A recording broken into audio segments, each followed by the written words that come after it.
ಜ್ಞಾನಧಾಮ ಪದವಿ ಪೂರ್ವ ಕಾಲೇಜಿನಲ್ಲಿ 40 ವಿದ್ಯಾರ್ಥಿಗಳು ಡಿಸ್ಟಿಂಕ್ಷನ್. ಹೌದು, ಬೆಂಗಳೂರು ಗ್ರಾಮಾಂತರ ಜಿಲ್ಲೆಯ ನೆಲಮಂಗಲ ತಾಲೂಕಿನ ತ್ಯಾಮಗೊಂಡ್ಲು ಪಟ್ಟಣದ ಜ್ಞಾನಧಾಮ ಪದವಿ ಪೂರ್ವ ಕಾಲೇಜಿನಲ್ಲಿ ದ್ವಿತೀಯ PUCಯ ಫಲಿತಾಂಶದ ವಿಜ್ಞಾನ ಮತ್ತು ವಾಣಿಜ್ಯ ವಿಭಾಗದಲ್ಲಿ ಹೆಚ್ಚು ಅಂಕ ಪಡೆದ ವಿದ್ಯಾರ್ಥಿಗಳನ್ನು ಕಾಲೇಜು ಆಡಳಿತ ಮಂಡಳಿಯವರು ಸಿಹಿ ಹಂಚಿ ಅಭಿನಂದಿಸಿ ಶುಭ ಕೋರಿದರು. ಅತ್ಯುನ್ನತ ಶ್ರೇಣಿಯಲ್ಲಿ 40 ವಿದ್ಯಾರ್ಥಿಗಳು, ಪ್ರಥಮ ಶ್ರೇಣಿಯಲ್ಲಿ 20 ವಿದ್ಯಾರ್ಥಿಗಳು ಉತ್ತೀರ್ಣರಾಗಿದ್ದು, ಜ್ಞಾನಧಾಮ ವಿದ್ಯಾಸಂಸ್ಥೆಯ ಹಿರಿಮೆಯನ್ನು ಹೆಚ್ಚಿಸಿದ್ದು. ವಿಜ್ಞಾನ ವಿಭಾಗದಲ್ಲಿ 580 ಅಂಕ ಪಡೆದ ವಿದ್ಯಾರ್ಥಿನಿ ಮಾನ್ಯಕ್ಕೆ ಅತ್ಯುನ್ನತ ಶ್ರೇಣಿಯಲ್ಲಿ ಹಾಗೂ ಕಾಲೇಜಿಗೆ ಪ್ರಥಮರಾಗಿದ್ದಾರೆ. ಮಾನ್ಯಕ್ಕೆ ನಂತರ ಮಾಧ್ಯಮಗಳೊಂದಿಗೆ ಮಾತನಾಡಿ, ಉತ್ತಮ ಅಂಕಗಳು ಬಂದಿರುವುದಕ್ಕೆ ಬಹಳ ಸಂತೋಷವಾಗುತ್ತಿದೆ.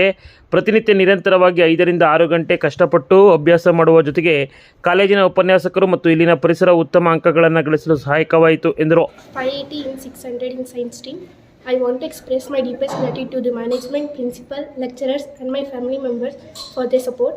The major support was our college academic plan where they conducted weekly tests and monthly tests for both competitive as well as board exam. The faculties here are very supportive. They encouraged me to score good marks and they clarified my all doubts, and this is the best college for the students who decides to crack NEET and JEE with good ranking as well as the good marks in board exams. Thank you. Okay, name, your name? Myself Mani. Okay. ಇನ್ನು ಇದೇ ಸಂದರ್ಭದಲ್ಲಿ ಉತ್ತಮ ಅಂಕ ಗಳಿಸಿದಂತಹ ವಿವಿಧ ವಿದ್ಯಾರ್ಥಿಗಳು, ಜ್ಞಾನಧಾಮ ಕಾಲೇಜಿನ ವಿದ್ಯಾರ್ಥಿಗಳು ತಮ್ಮ ಅನಿಸಿಕೆಯನ್ನು ಹಂಚಿಕೊಂಡು ಸ್ಥಳೀಯವಾಗಿಯೇ ನೂತನವಾಗಿ ನಿರ್ಮಿಸಿರುವಂತಹ ಕಾಲೇಜಿನ ಎಲ್ಲ ರೀತಿಯಾದಂತಹ ಸೌಲಭ್ಯಗಳು, ಕಾಲೇಜಿನ ಒಂದು ವಿದ್ಯಾರ್ಥಿ ನಿಲಯ ಹಾಸ್ಟೆಲ್ನಿಂದ ಹಲವಾರು ಅನುಕೂಲವಾಗಿದೆ ಎಂದು ತಿಳಿಸಿದ್ದು ಹೀಗಿದೆ. ನಾನು ಗೌರ್ಮೆಂಟ್ ಸ್ಕೂಲಲ್ಲಿ ಓದಿದ್ದು ಫಸ್ಟ್ ಸ್ಟ್ಯಾಂಡರ್ಡಿಂದನೂ 8ಗೆ ಬಂದಮೇಲೆ ಇಂಗ್ಲೀಷ್ ಮೀಡಿಯಮ್ ತೊಗೊಂಡಿದ್ದೆ ಗೌರ್ಮೆಂಟ್ ಸ್ಕೂಲಲ್ಲೇ. ಆವಾಗ 10th ಮಾರ್ಕ್ಸ್ ಬಂದಿತ್ತು, 10th 98 ಬಂದಿತ್ತು. ಇವಾಗ ಚೆನ್ನಾಗಿ ಮಾರ್ಕ್ಸ್ ಬಂದಿದೆ ನನಗೆ. ಇಲ್ಲಿಗೆ ಬಂದಮೇಲೆ ತುಂಬ ಹೆಲ್ಪ್ ಆಯಿತು. ಇದು ಪ್ರೈವೇಟ್ ಕಾಲೇಜ್ ಆದರೂ ಇಂಗ್ಲೀಷಲ್ಲಿ ಹೇಳೋಕ್ಕೆ ಫಸ್ಟ್ ಇಯರಲ್ಲಿ ಸ್ವಲ್ಪ ಡಲ್ ಆಗಿದ್ದೆ. ಸೆಕೆಂಡ್ ಇಯರಲ್ಲಿ ಬಂದಮೇಲೆ ಟೀಚರ್ಸ್ ಎಲ್ಲ ಎನ್ಕರೇಜ್ ಮಾಡಿ ಇಷ್ಟು ಮಾರ್ಕ್ಸ್ ತೆಗೆಯೋದಕ್ಕೆ ಹೆಲ್ಪ್ ಮಾಡಿದ್ದಾರೆ. ಅದಕ್ಕೆ ಅವರಿಗೆ ಥ್ಯಾಂಕ್ಸ್ ಹೇಳೋಕ್ಕೆ ಇಷ್ಟ. ಎಷ್ಟು ಮಾರ್ಕ್ಸ್ ಬಂದಿದೆಯಪ್ಪ? ನನಗೆ 600ಗೆ 569 ಬಂದಿದೆ. ಮುಂದೆ ಏನು ಓದಬೇಕು ಅಂತ ಅಂದ್ಕೊಂಡಿದ್ದೀರಾ? ನೀಟ್ ಎಕ್ಸಾಮ್ಸ್ ಆದಮೇಲೆ ಅದ್ರ ಬೇಸ್ ಮೇಲೆ ಯಾವುದಾದ್ರು ಸಿಕ್ಕಿದ್ರೆ ಏನು ಅನಿಸುತ್ತೆ ಕಾಲೇಜ್ ಬಗ್ಗೆ? ಕಾಲೇಜ್ ಬಗ್ಗೆ ಚೆನ್ನಾಗಿದೆ. ಕಾಲೇಜ್ ಕ್ಯಾಂಪಸ್ ಚೆನ್ನಾಗಿದೆ, ಲೆಕ್ಚರರ್ಸ್ ಚೆನ್ನಾಗಿದ್ದಾರೆ, ಚೆನ್ನಾಗಿ ಪಾಠ ಮಾಡ್ತಾರೆ, ತುಂಬ ಚೆನ್ನಾಗಿದೆ. ಇಲ್ಲಿ ಸೇರಿಕೊಂಡ್ರೆ ಒಳ್ಳೆಯದಾಗುತ್ತೆ. ನಾನು 10th ಎಕ್ಸಾಮಿನೇಷನನ್ನು ಅರವಿಂದಲ್ಲಿ ಕಂಪ್ಲೀಟ್ ಮಾಡಿದೆ. ನಂದು ಪರ್ಸೆಂಟೇಜ್ ಬಂದು 83 ಇತ್ತು. ಇಲ್ಲಿ ಬಂದಾಗ ನಂದು ಪರ್ಸೆಂಟೇಜ್ ಬಂದು 92% ತೆಗೆದಿದ್ದೀನಿ. ಏನು ಹೇಳಕ್ಕೆ ಇಷ್ಟಪಡ್ತೀರಿ? ಎಷ್ಟು ಮಾರ್ಕ್ಸ್ ಬಂದಿದೆ? 600ಕ್ಕೆ 549 ಬಂದಿದೆ ಸರ್. ಏನು ಹೇಳಕ್ಕೆ ಇಷ್ಟಪಡ್ತೀರಾ ಕಾಲೇಜ್ ಬಗ್ಗೆ, ನಿಮ್ಮ ಒಂದು ಕಲಿಕೆ ಬಗ್ಗೆ? ಸರ್ ಚೆನ್ನಾಗಿದೆ, ಹೆಲ್ಪ್ಫುಲ್ ಆಗುತ್ತೆ. ನಾವು ಹಾಸ್ಟೆಲಲ್ಲಿ ಇರೋ ಕಾರಣದಿಂದ ಮನೆಯದ್ದೇನು ಟೆನ್ಷನ್ ಇರಲ್ಲ, ಆರಾಮಾಗಿ ಓದ್ಕೋಬೋದು, ಚೆನ್ನಾಗಿ ಮಾರ್ಕ್ಸ್ ತೆಗಿಬೋದು ಸರ್. ಓಕೆ, ಯಾವ ಸಬ್ಜೆಕ್ಟಲ್ಲಿ? ಸರ್ ನಂದು ಮ್ಯಾಥ್ಸ್ ಹೈಯೆಸ್ಟ್ ಬಂದಿದೆ ಸರ್. ಎಷ್ಟು ಬಂದಿದೆ? 96 ಬಂದಿದೆ ಸರ್. ನಿಮ್ಮ ಹೆಸರು? ಸರ್ ಅನನ್ಯ. ನಂತರ ಸಂಸ್ಥೆಯ ಕಾರ್ಯದರ್ಶಿ ರೇಖಾ KN ಮಾತನಾಡಿ, ನಮ್ಮ ಕಾಲೇಜಿನಲ್ಲಿ ನಮ್ಮ ರಾಜ್ಯದ ವಿದ್ಯಾರ್ಥಿಗಳ ಜೊತೆಗೆ ಹೊರ ರಾಜ್ಯದ ವಿದ್ಯಾರ್ಥಿಗಳು ಸಹ ವ್ಯಾಸಂಗ ಮಾಡುತ್ತಿದ್ದು, ವಿದ್ಯಾರ್ಥಿಗಳಿಗೆ ಪರೀಕ್ಷಾ ಸಮಯದಲ್ಲಿ ರಾತ್ರಿ ವೇಳೆ ಹಾಗೂ ರಜಾ ದಿನದಲ್ಲಿ ವಿಶೇಷ ತರಗತಿಗಳನ್ನು ತೆಗೆದುಕೊಂಡು ವಾರಕ್ಕೊಮ್ಮೆ ಪರೀಕ್ಷೆಯನ್ನು ನಡೆಸಿ ಉತ್ತಮ ಅಂಕಗಳನ್ನು ತೆಗೆಯಬೇಕೆಂದು ಪ್ರೇರೇಪಿಸುವ ಕಾರಣ ನಮ್ಮ ಕಾಲೇಜಿನ ಮಕ್ಕಳು ಪರೀಕ್ಷೆಯನ್ನು ಉತ್ತಮ ಅಂಕಗಳನ್ನು ಗಳಿಸಲು ಸುಲಭವಾಯಿತು. ಜೊತೆಗೆ ಈ ಬಾರಿ ಹಾಸ್ಟೆಲ್ ಸೌಲಭ್ಯ ಕಲ್ಪಿಸಿ ದೂರದ ಊರಿನ ಮಕ್ಕಳಿಗೆ ಕಲಿಕೆಯಲ್ಲಿ ಹಿಂದುಳಿಯದಂತೆ ನೋಡಿಕೊಳ್ಳಲಾಗಿರುವುದರಿಂದ ಉತ್ತಮ ಫಲಿತಾಂಶ ಬಂದಿದೆ ಎಂದು ರೇಖಾ KN ಹೇಳಿದ್ದು ಹೀಗೆ. ಮೊದಲನೇದಾಗಿ ನಮ್ಮ ಲೆಕ್ಚರರ್ಸು, ಪೇರೆಂಟ್ಸು ಹಾಗೆ ಸ್ಟೂಡೆಂಟ್ಸ್ ಕೋಆಪ್ರೇಷನ್ ತುಂಬ ಚೆನ್ನಾಗಿರೋದ್ರಿಂದ ಒಳ್ಳೆ ರಿಸಲ್ಟ್ ಬಂದಿದೆ. ಹೋದ ವರ್ಷವೂ 100% ರಿಸಲ್ಟ್ ಬಂದಿತ್ತು, ಈ ವರ್ಷವೂ ಬಂದಿದೆ. So 580 is a topper.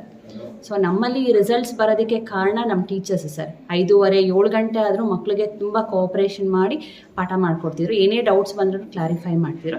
ಅದೇ ಥರ ವೀಕ್ಲಿ ಟೆಸ್ಟ್ ನಡೀತಿತ್ತು. ಸೊ ಹಂಗಾಗಿ ಇದರಲ್ಲಿ ನಂಗೆ ಮೊದಲನೇದಾಗಿ ಅಂಶ ಹೇಳಬೇಕು ಅಂದರೆ, ಯಾರು SSLCಲಿ ಕಮ್ಮಿ ತೆಗೆದಿದ್ರಲ್ಲ, PUCಲಿ ತುಂಬ ಜಾಸ್ತಿ ಮಾರ್ಕ್ಸ್ ಬಂದಿದೆ.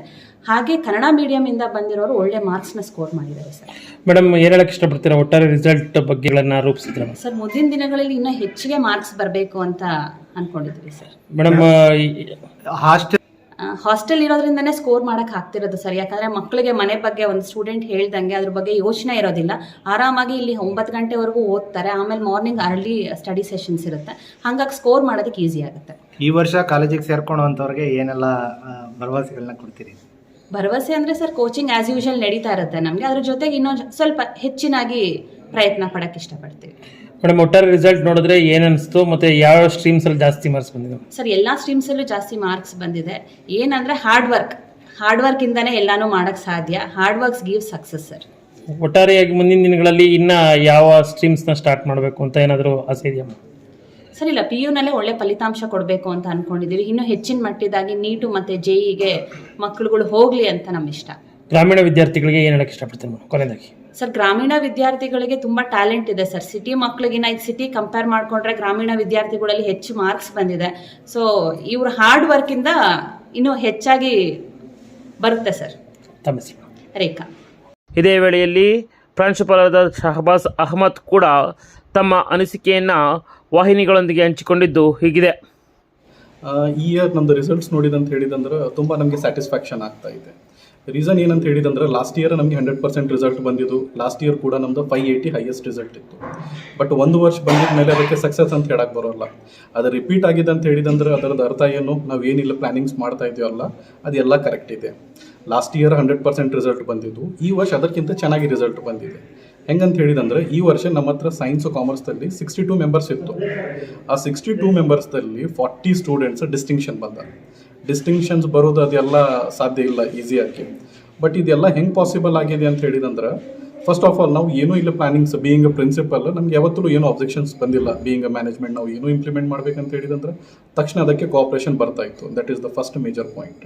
Usually I want to thanks Rekha ma'am and our sir. Second ಏನಂತ ಹೇಳಿದಂದ್ರೆ ಹುಡುಗರು, ನಾವು ನೋಡಿಲ್ಲ ಈ ಬ್ಯಾಚ್ ಥರ ಹುಡುಗರು ರೆಗ್ಯುಲರ್ ಆಗಿ ಬರೋದು. ತುಂಬ ರೆಗ್ಯುಲರ್ ಇತ್ತು ಹುಡುಗರು. ಯಾವತ್ತೂ ಕ್ಲಾಸಸ್ ಮಿಸ್ ಆಗೋದು ಅದು ಇದು ತುಂಬ ರೇರ್. ಸೊ ಹುಡುಗರದ್ದು ಇದು ಸಕ್ಸಸ್ ಅಂತ ಹೇಳಿದಂದ್ರೆ ಅವ್ರದ್ದು ರೆಗ್ಯುಲಾರಿಟಿ. ಯಾವತ್ತೂ ಕ್ಲಾಸಸ್ ಸ್ಕಿಪ್ ಮಾಡಿಲ್ಲ. ಮತ್ತು ಇನ್ನೂ ಒಂದು ದ ಮೇನ್ ಪಾಯಿಂಟ್ ಅಂತ ಹೇಳಿದಂದ್ರೆ 62 ಮೆಂಬರ್ಸ್ದಲ್ಲಿ 38% ಸ್ಟೂಡೆಂಟ್ಸ್ ಅವ್ರದ್ದು 10th ಕ್ಲಾಸ್ ಕಂಪೇರ್ ಮಾಡಿದಂತ ಹೇಳಿದಂದ್ರೆ 12th ಕ್ಲಾಸಿಂದ ಮಾರ್ಕ್ಸ್ ಚೆನ್ನಾಗಿ. ಹುಡುಗರಿಗೆ ನಾವು ಕ್ಲಾಟ್ ಕೋಚಿಂಗ್ ಬಗ್ಗೆ ಜಾಸ್ತಿ ಎಕ್ಸ್ಪ್ರೆಸ್ ಮಾಡ್ತಾ ಇದ್ದೇವೆ. ಹುಡುಗರು ಸ್ವಲ್ಪ ಲಾ ಸೈಡ್ ಜಾಸ್ತಿ ಹೋಗಲಿ. ಸೊ ಅದಕ್ಕೇನು ಲಾಸ್ಟ್ ಇಯರ್ ನಮ್ಮ ಹುಡುಗರು ಕ್ಲಾಟಿಂದ ಸೆಲೆಕ್ಷನ್ ಆಗ್ಯಾರ, ಕಾಮನ್ ಲಾ ಅಡ್ಮಿಷನ್ ಟೆಸ್ಟ್. ಒಟ್ಟಾರೆಯಾಗಿ ಮುಂದಿನ ಸರ್, ಈಗ ನಾವು ಏನು ಮಾಡ್ಯವಲ್ಲ, this is the highest rate of success. 75% ನಮ್ಮದು ಡಿಸ್ಟಿಂಕ್ಷನ್ ಬಂದಾರ. ನೆಕ್ಸ್ಟ್ ದಿನದಲ್ಲಿ ಟ್ರೈ ಮಾಡೋದು 100ಗೆ 100% ಹುಡುಗರು ಡಿಸ್ಟಿಂಕ್ಷನ್ ಬರಲಿ, ಒಳ್ಳೆಯವ್ರದ್ದು ಫ್ಯೂಚರ್ದಲ್ಲಿ ಸೆಲೆಕ್ಷನ್ ಆಗಲಿ. ತಮ್ಮ ಹೆಸರು ಸರ್? ನನ್ನ ಹೆಸರು ಶಹಬಾಸ್ ಅಹಮದ್. ಈ ಸಂದರ್ಭದಲ್ಲಿ ಪ್ರಾಂಶುಪಾಲರಾದ ಶಹಬಾಸ್ ಅಹಮದ್, ಉಪಪ್ರಾಂಶುಪಾಲ ದಕ್ಷಿಣಾಮೂರ್ತಿ, ಸಂಯೋಜಕ ವೆಂಕಟೇಶ್ ಟಿಕೆ, ಉಪನ್ಯಾಸಕರಾದ ನಜ್ಮಾ, ಸುಮಿತ್ರಾ, ಪವಿತ್ರ, ಅಸ್ಲಂ ಸೇರಿದಂತೆ ಅಧ್ಯಾಪಕರಿಂದ ಮತ್ತು ವಿದ್ಯಾರ್ಥಿಗಳು ಈ ಸಂದರ್ಭದಲ್ಲಿ ಉಪಸ್ಥಿತರಿದ್ದರು. ಕಾಲೇಜಿನ ಆಡಳಿತ ಮಂಡಳಿ ಇನ್ನಿತರ ಗಣ್ಯರು ಈ ಸಂದರ್ಭದಲ್ಲಿ ಹಾಜರಿದ್ದರು. ಸ್ಪೆಷಲ್ ರಿಪೋರ್ಟ್ಗಾಗಿ ವಿಡಿಯೋ ಜರ್ನಲಿಸ್ಟ್ ಕುಪ್ಪೆ ಶ್ರೀಧರ್ ಜೊತೆ KK ನೂರ್ ರಾಮ್, ಕದಂಬ ಖಡ್ಗ ನ್ಯೂಸ್, ತ್ಯಾಮಗೊಂಡ್ಲು.